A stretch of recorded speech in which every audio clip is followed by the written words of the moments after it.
This is my pastor Gabe Saldivar. I've been attending his church for about 3 years now. He just wanted to say a couple things about me.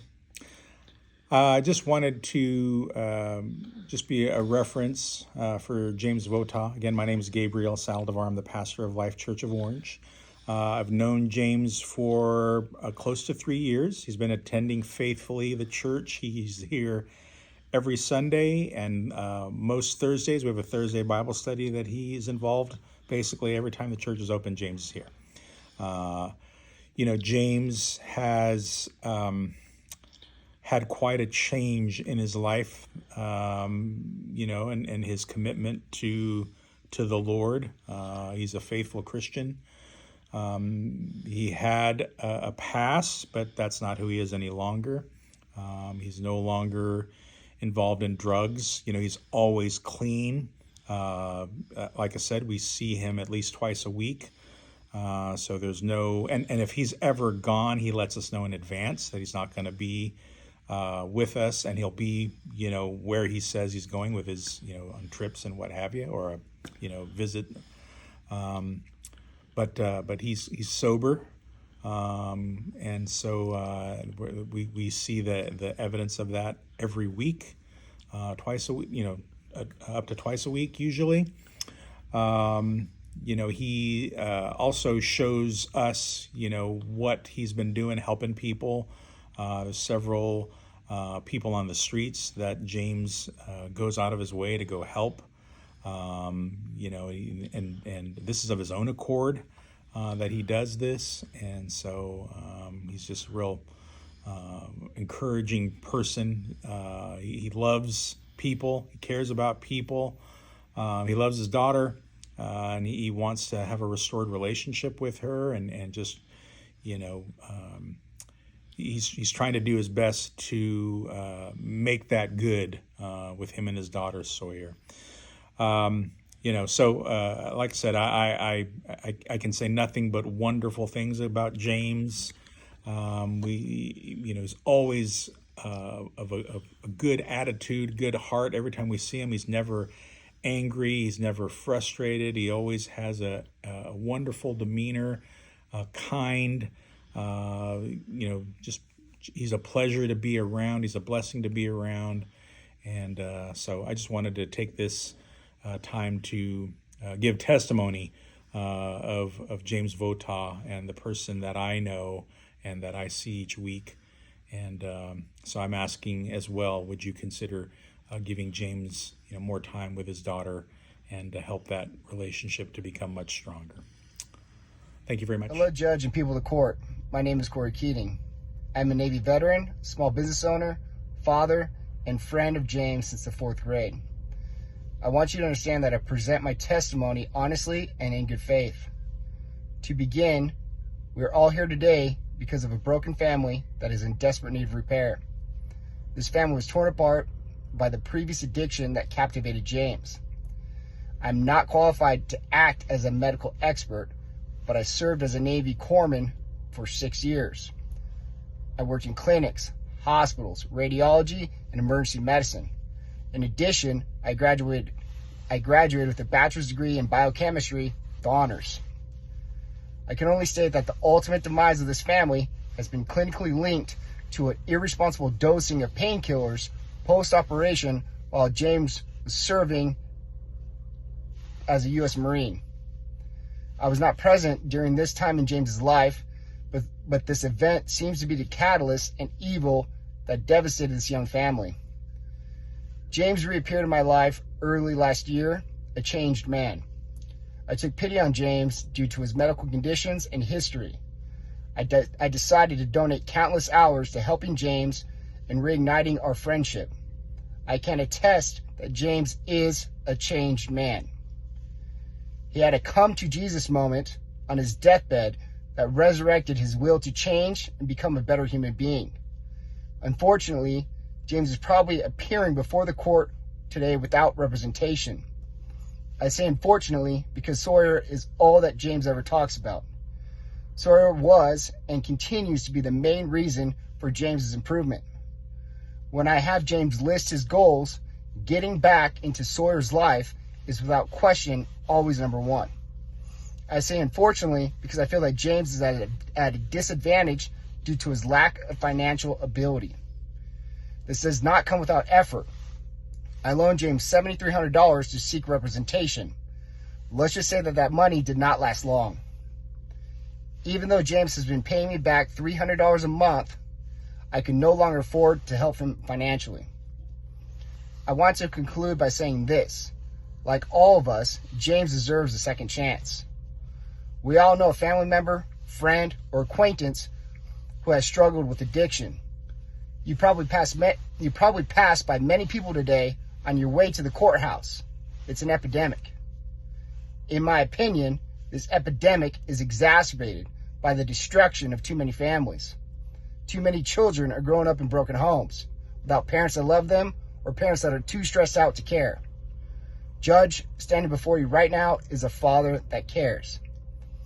He is ashamed of his past, but fights every day to improve himself physically, mentally, and spiritually. Like the Marine he is, James is a fighter. He is not going to stop until he's able to build a healthy relationship with his daughter. Judge, I kindly ask you to look James in his eyes to see the man that he is today and the father that he is desperately trying to become. Thank you, and God bless. I've gotten to know James not so much in person, but through how he has treated my ex-spouse Manny, father to our two daughters who are 24 and 18. Manny is 53 and has been diagnosed with Huntington's chorea, which is a combination of Parkinson's, Lou Gehrig's, Alzheimer's disease all together. They moved the same board of care with James back in May of 2021. This disease has affected Manny tremendously, not just physically, but mentally to the point where he's trying to commit suicide. Depression and anxiety due to all the developed some psychosis, also with delusional beliefs. This has been heartbreaking for our daughters and myself. I can tell you that I know for a fact if it's not been because of James, Manny would be completely in another world right now. James has become his buddy, his go-to guy. James himself has his own struggles and challenges, but still manages to be positive to motivate Manny. His true colors heart comes out in his actions of what he does for Manny. He has met 6 months ago, him and Manny. He kicks the soccer ball around in the backyard, takes him for walks, listens to his favorite music bands and gospel tracks, and talks to him about Jesus. Takes him to church with his friend Taylor on Sundays, lift weights in the garage. Brings him his favorite ice cream. Manny has obsessions, repeats over and over. James listens to me, and he reassures that his feet are not falling off. James has been really keep his mind in this world. He makes him feel alive. About 3 months ago, I go visit Manny and I saw pictures of our family taped to his bedroom wall. I asked Manny, where did those come from? He said, James printed them off my phone and taped them on my wall. Brought tears to my eyes and would have done that for him. Well, this past weekend on the wall, my daughter brought taken a full bag of pictures over, at least 50 of them, and put them on Manny's dresser. And the caretakers put them away in his drawers. And James took the pictures out of the drawers and taped them all on the wall. And so it was really, really cool that Manny has motivates. And now he says, my reason of fighting for my daughters and my family, he's not saying he wants to die or kill himself. I think he deserves to see his daughter and be in her life and share his love with her. Hi, Sawyer. It's your dad's friend. This is my friend Jill. He helps me a lot. He helps everyone a lot. You're a lucky girl. There you go. I hope you know your dad helps everyone. Does it help you when we do the mirror box? Yes. Show her how it works. So, throw off my hand in here. What's up? Throw off my hand in here. Yeah. She's It's paralyzed sort on of her. complicated. What's up? It's sort of complicated. That's okay. She's 8 now. Ken says she can understand it. Yeah. Oh, I can try. So Of course you can. Jill's paralyzed on her the left side of her body, right? Yeah. So Jill uses her right hand in the mirror, and it looks like it's her right hand moving or her left hand moving. So it tricks her brain into thinking that her left arm is moving. So it starts teaching her brain how to work her left arm again. My brain forgot. Yeah, Jill's brain forgot how to tell her arm how to move. So Daddy helps her out with this mirror box, and it's reteaching her brain how to move her left arm. She looks in the mirror with her left or her right arm, and she makes a motion, and it looks like in the mirror it looks like her other arm is doing it. So it starts tricking her brain into thinking her other arm's moving. Like this? So it starts helping her arm move again. I've been friends with Jill for a long time. She has an injury like Daddy in the brain. Smile, son. And I guess No, you didn't. hi Claire. It's your daddy's friend. This is Jill, Daddy's friend. I help her out every day. Yeah. Does it help you when I help you out with the mirror box? Yes. Do I help a couple Your people? daddy helps everyone. Yeah, I help everyone, Sawyer. A lot of You are a patients. lucky girl. You hear that, Sawyer? You're a lucky girl. You're a lucky ninja. Hey, she said you're a ninja. I told her about your ninja story at Christmas. You really are a ninja, Sawyer. Yeah. Anyway, this is Jill. Jill had a brain injury like Daddy, and it left her paralyzed, so she can't use her arm and her leg. Her brain forgot how to tell her arm and her leg how to move. So Daddy works with her every day, and it's helping her a lot. I mean, I try to help her every day. Me and Jill are friends. Right? Yes. Alright. Okay, this is Jill. This is Daddy's friend Jill.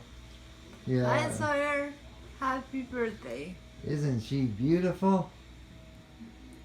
Smile. Alright, thank you, Jill. Anytime. Bringing all those items back to bear, back to mind, and that's important to me. I'm glad, George. And I feel now that with James's assistance and James to guide me, and believe me, James's help to no end, my mindset is going to be much settled now. Oh, you've been doing so much better, George. Well, I hope so, because Yeah. when you reach my age, it's getting to the point where it's almost ridiculous. 92 years young, I George. mean, nobody is supposed to be this old. But you did it, George. I did it, and with James's assistance and James's contributions, who knows? I could be one of those rare birds that really go into the stratosphere. You're a rare bird, all right. With a pretty smile. So anyway, nice talking to you. And Show your Bye. pretty, show your smile. There's that smile. I love you, George. You're my best friend in the world. nice talking to you, my friend. Hi, Sawyer. It's Daddy. This is Daddy's good friend, George Collins. George Collins is 92 years old. He's almost 100 years old. Daddy comes over and helps him out every day with his memory.